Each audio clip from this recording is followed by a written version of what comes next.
साथ संगत जी, प्यार से कहना धन निरंकार जी। हरदेव वाणी सबद संख्या 28।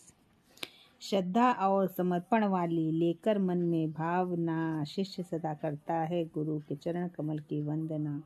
कहते हैं श्रद्धा और समर्पण, जब तक हमारे अंदर समर्पण की भावना नहीं है तब तक हम कुछ ना पा सकते हैं, ना किसी के चरणों में झुक सकते हैं, क्योंकि हमारे अंदर तक भी समझिए अहंकार भरा हुआ है, जो बिल्कुल सारी मान्यताओं को तोड़कर समर्पित भाव से आता है।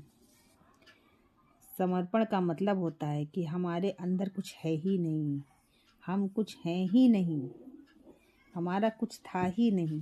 बिल्कुल समर्पित भाव, कोई भौतिक वस्तुओं की मांग से नहीं कि हाँ हमें ये सामान चाहिए, हम ये मांगने की दृष्टि से गुरु के पास आ रहे हैं। नहीं, श्रद्धा और समर्पण दिल से जो ये भावना लेकर गुरु के पास आता है तो ही गुरु उससे खुश होता है और गुरु के चरण की वंदना। कहते नहीं है कि गुरु का परम शिष्य वो बनता है जो समर्पित भाव से आता है। गुरु यही तो चाहते हैं कि बिल्कुल समर्पण वाली भावना होनी चाहिए। ये नहीं कि दो नाव पे सवार हैं, कभी भाग भी रहें इधर भी कभी उधर भी, तो दो नाव पे सवार होने से तो कुछ भी नहीं होने वाला है। गुरु यही चाहता है कि बिल्कुल समर्पित भाव होना चाहिए, समर्पण की भावना होनी चाहिए।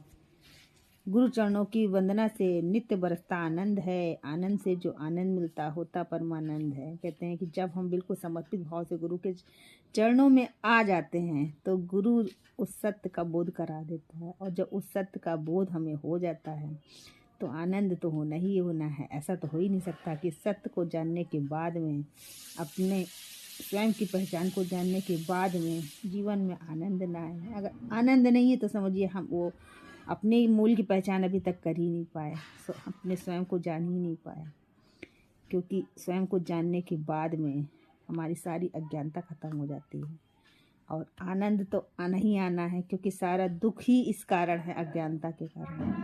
और जब अज्ञानता खत्म होती है तो सत्य स्वतः ही दिखाई देता है और आनंद ही आता है। और आनंद कहते नहीं, आनंद से जो आनंद मिलता होता परमानंद है, वो आनंद। और जब कहते नहीं आनंद के सागर में आप जितना गोते लगाते जाओगे, जितना गहरे जाते जाओगे, उतना ही आनंद बढ़ता जाता है, तो उसको परमानंद ही कहते हैं। उसके ऊपर तो कुछ होता ही नहीं। कहते नहीं कि आनंद की चरम सीमा होती है, उसको कहते हैं परमानंद। गुरु चरणों की वंदना से सुख मन में समाते हैं, बंद पड़े थे जो किस्मत के द्वार सभी खुल जाते हैं। कहते हैं जब भी कुछ समर्पित भाव से जाते हैं, जब हमारे मन में कोई भी कामना नहीं होती भौतिक वस्तुओं को लेकर, और हम स्वयं को जब जान जाते हैं कि हमारा होना क्या है, तब हम इन भौतिक वस्तु में उलझना छोड़ देते हैं। तब हमें जीवन कितना सरल और सहज दिखाई देने लगता है। और कहते नहीं कि हम जीवन भर जिस चीज़ों के पीछे भाग रहे होते हैं, जब हम उनके पीछे भागना छोड़ देते हैं तब वो चीज़ें हमें स्वतः ही मिल जाती हैं, स्वयं ही मिलना शुरू हो जाती हैं। किसी चीज़ के पीछे जब तक भागेंगे तब तक वो चीज़ नहीं मिलती। जब हमारे मन में कोई चाह रही नहीं जाती, ख़त्म हो जाती है, सब कुछ ऐसे ही अच्छा लगने लगता है, कुछ पाने की इच्छा ही नहीं रहती, तब सारी चीज़ें आपको स्वतः मिलती हैं। जो आप कहते थे कि मेरी किस्मत के ताले बंद पड़े हैं, तो वो तो स्वतः खुलने ही खुलने हैं कि गुरु के पास जाकर इस सत्य का बोध होने के बाद अब ऐसा कोई ताला नहीं बचता जो गुरु के पास जाने पर भी बंद का बंद पड़ा रहे। सारे ताले किस्मत के खुल जाते हैं। जितना भी आपका जीवन होता है उतना ही बड़ा सहज और सरल ढंग से बीतता चला जाता है। पता ही नहीं चलता कि कब जीवन में उतार चढ़ाव आए भी और चले भी गए।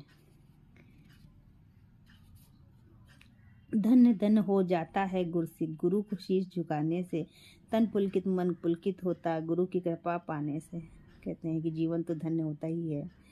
दासी भी आज उस धन्यता का कहते महसूस कर रही है कि गुरु को शीश झुकाने में एक आनंद, एक बिल्कुल समर्पित भाव कि मैं कितना अज्ञानता में जीवन मेरा चल रहा था, सदगुरु ने कितना बड़ा उपकार किया।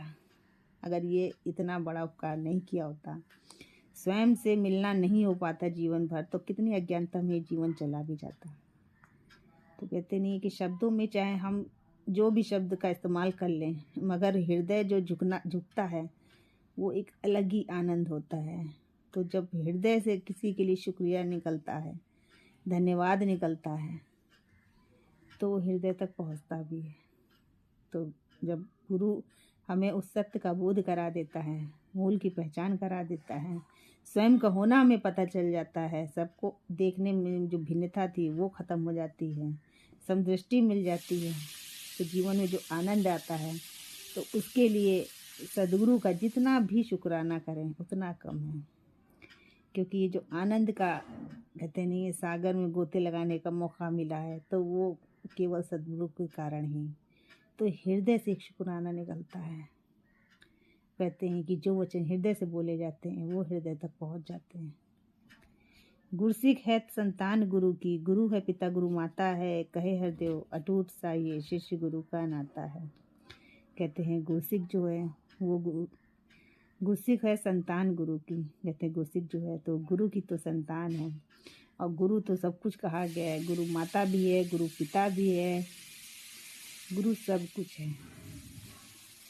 क्योंकि इस एक के अलावा तो कोई दूजा है ही नहीं।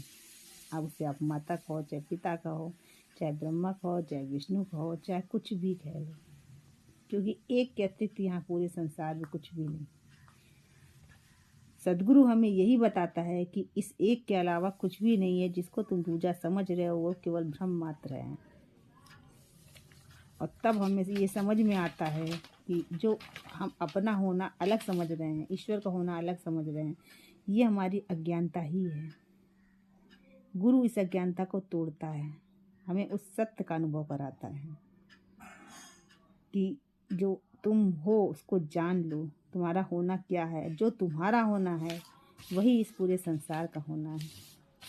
तब हमें जब अपना होना समझ में आता है तो सबके अंदर वही प्रभु निराकार नज़र आने लगता है। पशु पक्षी जीव जंतु सबके अंदर नज़र आता है। तो कहते नहीं है कि भिन्नता वाली दृष्टि तो रही नहीं जाती। हम ऊपर की भिन्नता को तो देखने ही भूल जाते हैं। तब हमारे व्यवहार में परिवर्तन आ जाता है। हमारा हृदय जो इतना छोटा सा था, संकुचित था, इतना विशाल बन जाता है इसके साथ जुड़कर। कहते नहीं विशाल के साथ जुड़ेंगे तभी तो विशाल बनेंगे। तब हमको समझ में आता है कि हम कितनी अज्ञानता में थे, कितना छोटा हृदय था, और गुरु और शिष्य का कितना प्यारा रिश्ता है कि एक गुरु इतना प्रयास करता है कि मेरा शिष्य ये जान सके, और उसको अपनी करुणा और दया के कारण अब इतना उसको बोध कराता है कि अपने समान बिल्कुल खड़ा करके बता देता है कि देख लो, जहाँ से देख रहे हो वहाँ से तुम्हें पता चलेगा तुम ये नहीं हो।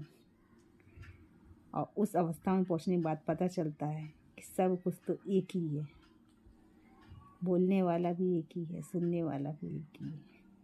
एक के अतिरिक्त तो कुछ दूजा है ही नहीं। उस भ्रम से ऊपर उठा देता है। इतना प्यारा गुरु शिष्य का नाता है। प्यार से कहना जी धन्यवाद।